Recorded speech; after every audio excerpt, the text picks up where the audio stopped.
Welcome to Sukesh economy classes. Telangana రాష్ట్ర ప్రభుత్వం వ్యవసాయ రంగంలో భాగంగా రైతులు పండించిన పంటలు నష్టాల బారిన పడకుండా ఆ నష్టాలను నివారించడం కోసం ప్రత్యేకంగా డ్రోన్ స్మార్ట్ స్ప్రేయింగ్ సిస్టాన్ని తీసుకురావడం జరిగింది. దీని యొక్క ప్రత్యేకత ఏంటిదంటే, ఒక రైతు తాను పండించిన పంట పొలంలో భాగంగా ఆ పంటలో ఉన్న కలుపు మొక్కలు అదేవిధంగా పురుగులు ఏ పంట నష్టాన్ని ఏర్పాటు చేస్తే అలాంటి కలుపు మొక్కలను కానీ పురుగులను గుర్తించడం కోసం రైతు ఏం చేసేవాడు, ఈ పొలం మొత్తం కూడా తాను తిరిగేవాడు.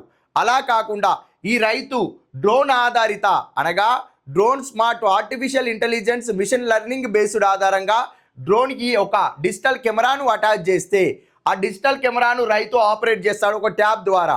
దాని వలన ఆ డిజిటల్ కెమెరా మొత్తం సర్వే మొత్తం చేస్తుంది ఆ వ్యవసాయ క్షేత్రాన్ని. ఆ సర్వే చేసినప్పుడు డిజిటల్ కెమెరా తీసే మ్యాపింగ్ ఫోటో అనేది ఆ పంట యొక్క అడుగు బాగాన ఉన్న కలుపు మొక్కలను పురుగులను కంప్లీట్గా గుర్తించి మ్యాపింగ్ తయారు చేస్తుంది. ఎక్కడెక్కడ కలుపు మొక్కలు ఉన్నాయి, ఎక్కడెక్కడ పురుగులు ఉన్నాయి అనేది కంప్లీట్ మ్యాపింగ్ తయారు చేస్తుంది. ఆ మ్యాపింగ్లో ఉన్న పురుగులు ఆ కలుపు మొక్కల ఆధారంగా డిజిటల్ తీర్మాను సర్వే చేసి ఆ రైతుకు కావలసిన ఎరువులను పురుగు మందులను సప్లై చేస్తే ఆ పురుగు మందులను పిచికారీ చేసేటప్పుడు కూడా ఆ రైతు డ్రోన్ స్మార్ట్ స్ప్రేయింగ్ ఆధారిత డ్రోన్ ఆధారంగానే కంప్లీట్ వ్యవసాయ క్షేత్రం తన పొలం మొత్తం కూడా స్ప్రేయింగ్ చేస్తాడు పురుగు మందులను. దాని వలన పంట నష్ట నివారణ అవ్వడం జరుగుతుంది. పంటలు సస్యశ్యామలంగా పండుతాయి, రైతుకు లాభం వస్తుంది. దాని వలన వ్యవసాయ అభివృద్ధి కూడా జరుగుతుందని చెప్పి తెలంగాణ రాష్ట్ర ప్రభుత్వం తీసుకొచ్చిందే డ్రోన్ స్మార్ట్ స్ప్రేయింగ్ సిస్టమ్.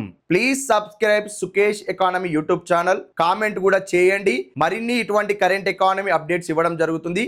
మీరు కామెంట్ చేసిన దాన్ని బట్టి అప్డేట్స్ ఇంకా ఎక్కువ ఇవ్వడానికి ప్రయత్నిస్తాము. Thank you.